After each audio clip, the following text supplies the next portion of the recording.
Hey everybody, it's me Alyssa. I just want to say keep prayer. Yesterday, December 9th, was a hard day and a tragic day for people in Southern Kentucky and Middle Tennessee area.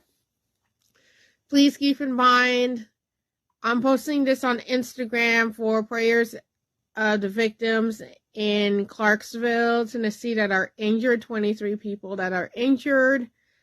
Pray for the families who lost their home and businesses.